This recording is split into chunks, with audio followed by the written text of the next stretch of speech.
Hi, we're so glad to be here with you at the Early Childhood Voices Conference of 2022, hosted by Charles Sturt University. And I'm Andrea MacLeod, and I'll be presenting on behalf of, with Catrine Demers, on behalf of our research team.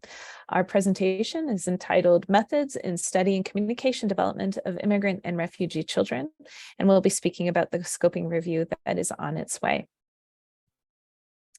So our research team is made up of members of the Multilingual Families Lab, and you see Catrine Demers over in here, and then I'm Andrea MacLeod.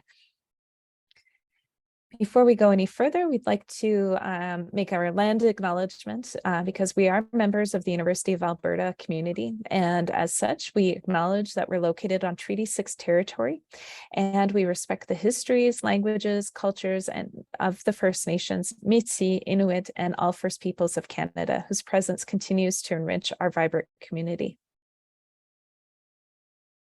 So a little bit of background about why we're undertaking this work.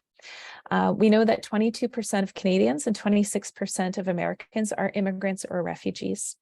We also know that children who are from families who are recent immigrants or refugees may not receive early education and early intervention supports they need because of language barriers, because of a lack of knowledge of the education and healthcare systems. And it may also be that their families have perspectives and expectations related to development that are different. In our search of PsycInfo, what we found was that less than 1% of the 85,000 child development studies focused on children who were immigrant or refugees between 20,000 and 2020.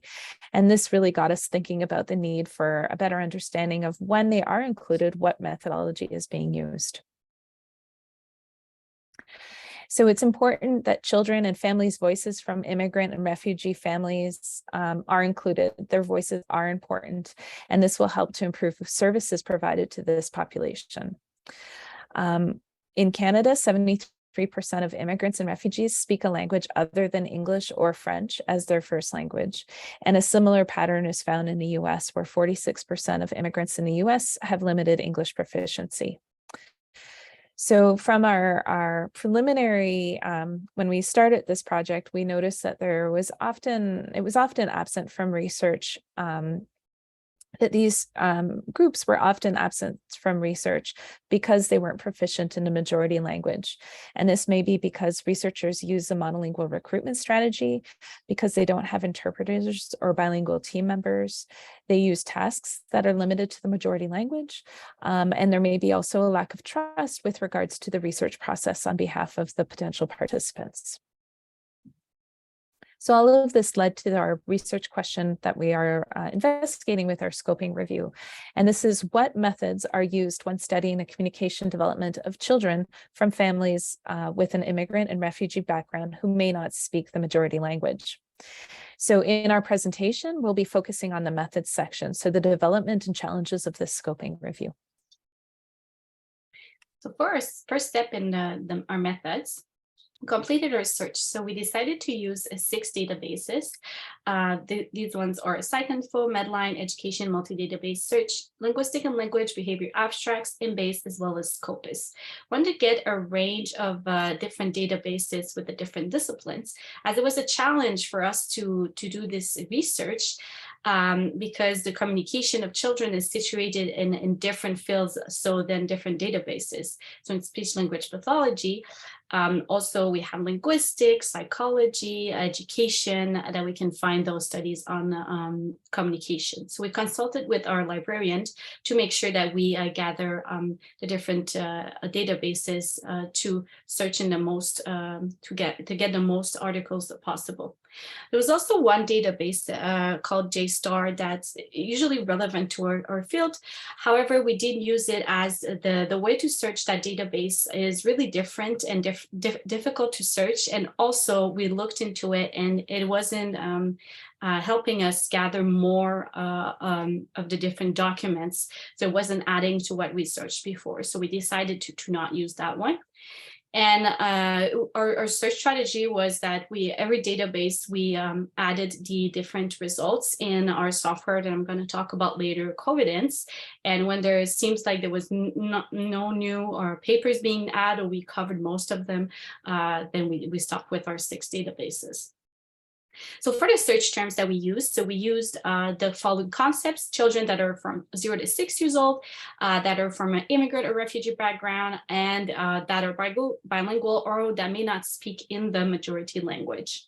For inclusion-exclusion criteria, we decided to focus only on primary studies, as with those qualitative, quantitative, or mixed method studies, we can look in the methods to answer our research question as what methods they were specifically used. As in the reviews, it's often not indicated the different methods of the different studies included. For only research articles, we only used research articles, because we wanted to have to focus on the peer review articles. For the immigration aspect, we decided to focus on 1st to 2nd generation, as this is where we would have most of the families and children that may not speak in addition to the majority language. And we decided to focus on 0 to 6 years old. We started with 0 to 18 years old, but we had too many papers that with that age range. So we decided to focus, and this is also the focus of our lab, the Multilingual Families Lab. We work a lot with families and children that are of preschool age. And we also focused on children's communication, and not other subjects such as mathematics or mental health, because the communication is language specific. And since we're in the speech language pathology or communication sciences and disorders field, we wanted to look at that aspect more specifically to make sure that the different methodology have some ways to gather those language specific aspects. And we decided to also focus from 2002 and 2022. So we wanted to have a large date range to capture a lot of methodologies, but also a little bit more closer to what we're living right now, to take into account that the immigration or refugee process, so within the last 20 years. We had also, so next to the next steps, so we did the search and then the title abstract screening process. So we had, as a group, some challenges in the defining of the terms. For example, the age of children, does grade 1 and kindergarten is 0 to 6 years old. It can depend, right, from different countries. I also decided to include the studies if older children were also included to capture that part of the study of the different methodology that were used with those children from 0 to 6. For the term immigrant, we decided on 1st to 2nd generation, as I mentioned before, and if there were other generations, we also included them to make sure we gathered these ones as well. For bilingual, so we didn't consider the population that was bilingual if they were immigrating from a country to another country that were speaking the same majority language.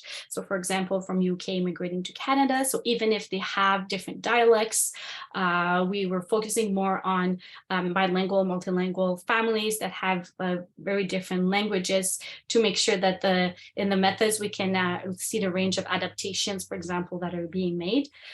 For communication, if the parents were reporting on their child, that was totally accepted because in smaller children, that's often how we evaluate communication. Or if we're talking about family language policy, so which language are spoken at home, for example, it corresponds to communication as well. And we also included if communication was only one part of the study.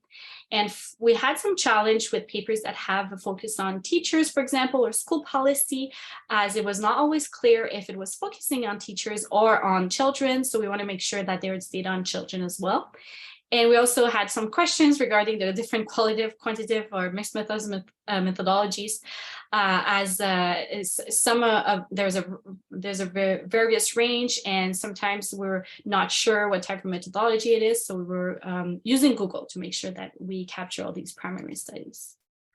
So Now we moved on to the title and abstract screening process. We used a team approach and we used Covenants to organize our work. So this is a software that's helpful in doing any type of reviews, such as the scoping reviews that we're doing. It helps with capture duplicates. You can choose how many reviewers. We chose 2. It helps with the conflicts as well, and has a really great team approach with the workflow. It tells you how many you did so far, for example, screening, and how many you have to do. And you can include your exclusion criteria, show them up when you're doing the screening.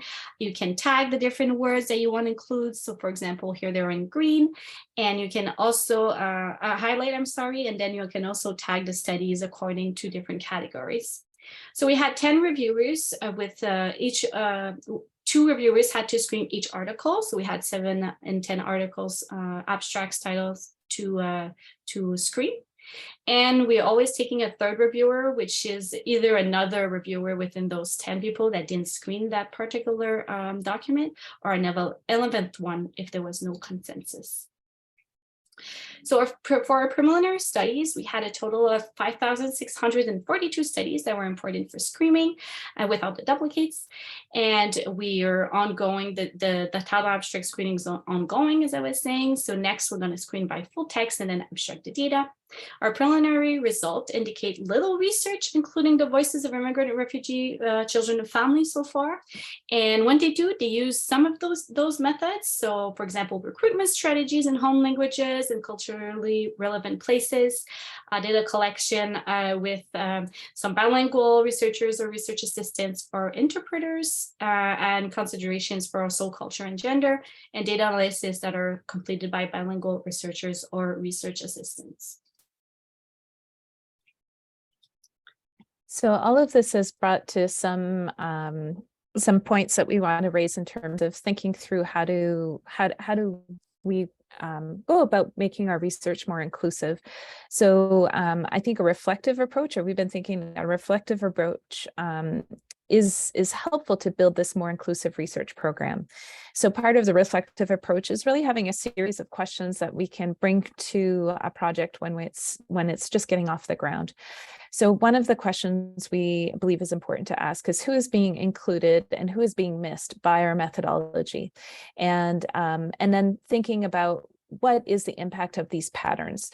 So by using methods that focus on only English language measures, or recruitment methodology that focuses on announcements or community links that are majority language, perhaps we're missing certain voices, and those voices need to be considered in our work. What is the goal of our research and the generalizations that we want to make from it? So if our goal is to speak about the broad child development experience or child language development experience, we should be including this range of voices. What are the considerations around power and trust? So even once we make our methodology more inclusive and our recruitment strategies more inclusive, why might families still hesitate to take part? How do they see us as researchers? How can we become more partners rather than holders of knowledge? And really thinking about how we can be more inclusive in terms of our research. So this might be thinking about how gender intersects with language and racialization, how different cultures think about and different communities think about who takes decisions inside the family, and how we can be more inclusive and make sure that everybody feels comfortable with the work. So in terms of some implications, the implications for families and their children, for us, it's clear that your voice and experience is important, and it should be heard by researchers in communication sciences and disorders. And your proficiency in a language shouldn't interfere with your ability to participate in research studies. For practitioners, it's important to consider that the research that you're reading often doesn't take measures to ensure that the inclusion of all possible children and their families from immigrant and refugee backgrounds. And this is especially the case when they don't speak the majority language. And that a reflective approach, we've talked about it being used for researchers when thinking about the research methodology, but it's also something that can be taken on by practitioners to question if those results also apply to the practices and how you can include those families. So in conclusion, so far our scoping review has shown that there are some difficulties in doing this type of scoping review process due to the multiple terms that might not always be well defined or consistently used. It's also difficult due to the range of fields that study child language development. So for example, education, psychology, linguistics, communication sciences, anthropology, just to list some. Which means we need a broad range of databases, and also means that the terms that are used are not always the same across the fields. Also, immigrant and refugee families' experiences and strengths may not be included in recommendations, adaptations, and changes to improve children's communication. And thus, researchers should use a reflective approach and inclusive methods regarding families from immigrant and refugee backgrounds who may not feel comfortable using the majority language. So thank you so much for following us along on this project. We look forward to sharing with you next steps. We'd like to say thank you and merci from our Multilingual Families Lab and our team here. And feel free to reach out, or if you want to find out a bit more about our work, check out our lab website. We're also on Twitter and can learn more about our different projects and how we've been striving to include diverse voices in our research, especially our work with immigrant and refugee families and children.